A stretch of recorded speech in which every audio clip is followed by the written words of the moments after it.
Good evening everyone. শতাব্দীর কিচেনে আপনাদের সবাইকে স্বাগত জানাই। আজকের রেসিপি কমলা কাতলা। এই রেসিপিটি অনেক পুরনো, হারিয়ে যাওয়া একটা রান্না, আর সেই রান্নাটি আজকে আমি আপনাদের সাথে শেয়ার করব। বাড়িতে থাকা কয়েকটি উপকরণ দিয়েই কিন্তু রান্নাটা হয়ে যায়, আর যার টেস্ট সারা জীবন মুখে লেগে থাকবে। তাহলে চলুন শুরু করা যাক আজকের এই সহজ এবং সুস্বাদু রেসিপি। কমলা কাতলা বানানোর জন্য এখানে আমি 6 পিস কাতলা মাছের পেটি আর একটা চাকা ব্যবহার করেছি। পরিমাণ মতো লবণ দিয়ে দিলাম, আর দিয়ে দিলাম হাফ চামচ হলুদ গুঁড়ো। দিয়ে মাছটাকে মাখিয়ে নেব।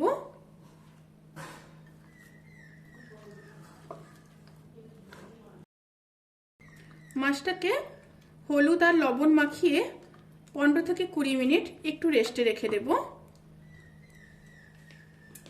এই রান্নার জন্য মেন যে উপকরণ কমলা লেবু, 3টা কমলা লেবু নিয়ে নিয়েছি। লেবুগুলোকে কেটে নেব। প্রথমে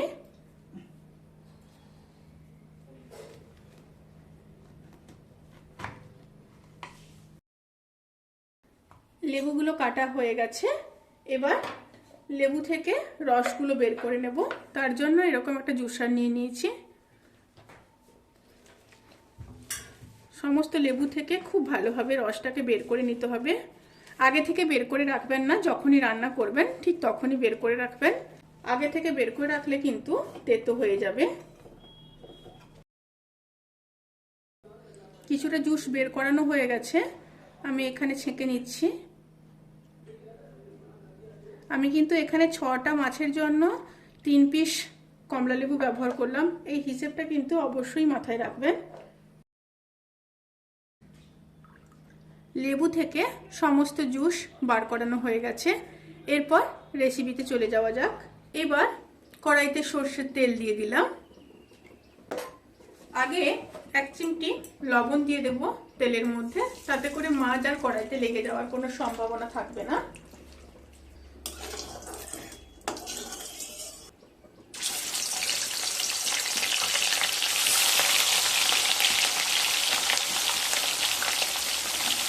একটা সাইড মাছ ভাজা হয়ে গেছে, এবার উল্টে দেব।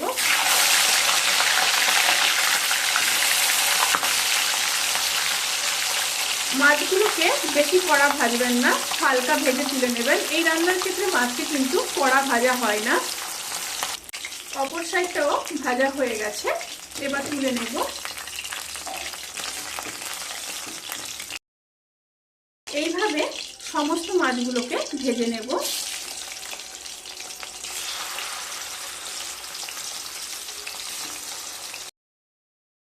এবার মাছ ভাজার ওই তেলের মধ্যে 2টো শুকনো লঙ্কা, 2টো তেজপাতা,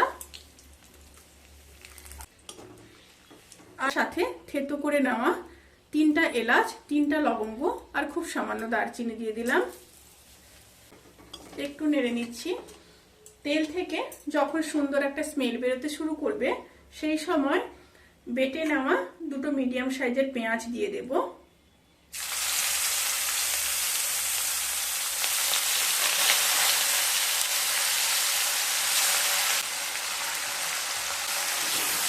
পেঁয়াজটাকে খুব ভালোভাবে ভেজে নেব। পেঁয়াজটা খুব সুন্দরভাবে ভাজা হয়ে গেছে।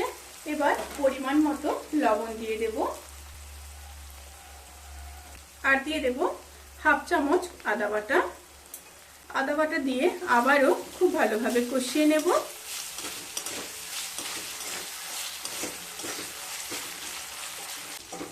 পেঁয়াজ আর আদা খুব ভালোভাবে কষানো হয়ে গেছে। এবার ড্রাই স্পাইসেসগুলো দিয়ে দেব। হাফ চামচ লাল লঙ্কার গুঁড়ো দিয়ে দিলাম, আর কাশ্মীরি লঙ্কার গুঁড়ো দিয়ে দেব হাফ চামচ। সাথে দিয়ে দেব রোস্টেড জিরে গুঁড়ো। এই রান্নার ক্ষেত্রে কিন্তু একটু রোস্টেড জিরে গুঁড়ো ব্যবহার করবেন, তাতে করে তরকারির টেস্ট কিন্তু খুব ভালো আসবে। আর দিয়ে দেব হাফ চামচ হলুদ গুঁড়ো। সমস্ত মশলাকে খুব ভালোভাবে কষিয়ে নিতে হবে। সাথে দিয়ে দেব অল্প জল, তাতে করে মশলা আর ধরে যাওয়ার কোনো সম্ভাবনা থাকবে না। লো স্টিমে মশলাটাকে খুব ভালোভাবে কষিয়ে নিতে হবে। মশলাটা খুব সুন্দরভাবে কষানো হয়ে গেছে। এই সময় দুটো চেরা কাঁচা লঙ্কা দিয়ে দেব। এবার খুব সামান্য জল দিয়ে দেবো, খুবই সামান্য। ঝোলটা ফুটে আসা পর্যন্ত অপেক্ষা করব। ঝোলটা ফুটে এসছে, এরপর ঝোলে কিছুটা কিশমিশ দিয়ে দেব। প্রায় 10-12টা মতো কিশমিশ দিয়ে দিলাম। আর ভেজে রাখা মাছগুলোকে দিয়ে দেব। এবার একটু নেড়ে নিচ্ছি। এবার ঢাকা দিয়ে লো স্টিমে 1 মিনিট হতে দেব। ঝোলটাকে ঠিক 1 মিনিট ফুটিয়ে নেওয়ার পরে এবার লেবুর রসটাকে দিয়ে দেব। লেবুর রস দিয়ে কিন্তু বেশিক্ষণ ফোটাবেন না, তাতে করে তেতো হয়ে যাবে। জাস্ট 30 থেকে 40 সেকেন্ড হাই স্টিমে ফুটিয়ে নেবেন। 30 থেকে 40 সেকেন্ড ফুটিয়ে নেওয়ার পর কিন্তু অতি অবশ্যই নামিয়ে নিতে হবে। এক্ষেত্রে আমি ডাইরেক্ট কমলা লেবুর রস ব্যবহার করেছি। আপনারা চাইলে বাজার থেকে যে কমলা লেবুর রস কিনতে পাওয়া যায় সেটাও ব্যবহার করতে পারেন। এবার নামানোর আগে ওপর থেকে কিছুটা ধনেপাতা দিয়ে দেব। আর দিয়ে দেব 2 চামচ চিনি। এই রান্নাটা একটু টক ঝাল আর মিষ্টি হয়। এবার একটু নেড়ে নেব। ভিডিওটি কেমন লাগলো প্লিজ কমেন্ট করে জানাবেন। আর যদি ভালো লেগে থাকে তাহলে কিন্তু সাবস্ক্রাইব করতে ভুলবেন না। আর পাশে থাকা বেল আইকন ক্লিক করে নোটিফিকেশন অল করে রাখবেন। তাতে করে আমি যত রেসিপি দেব সমস্ত লিঙ্ক আপনাদের কাছে পৌঁছে যাবে। আর দিয়ে দিলাম ওপর থেকে 1 চামচ গরম মশলার গুঁড়ো। আবারও একটু নেড়ে নেব। নেড়ে নিয়ে গ্যাস অফ করে ঢাকা দিয়ে 15 থেকে 20 মিনিট স্ট্যান্ডিং টাইমে রেখে তারপর সার্ভ করব। আর এই রেসিপিটি পোলাও, ফ্রায়েড রাইস কিংবা সাদা ভাতের সাথে অসাধারণ লাগে খেতে। অবশ্যই কিন্তু আপনারা রেসিপিটি বাড়িতে ট্রাই করবেন। আর আপনারা সবাই ভালো থাকবেন, সুস্থ থাকবেন, সাবধানে থাকবেন। আজকের মতো এই পর্যন্ত। পরের ভিডিওর জন্য অপেক্ষা করুন। টাটা।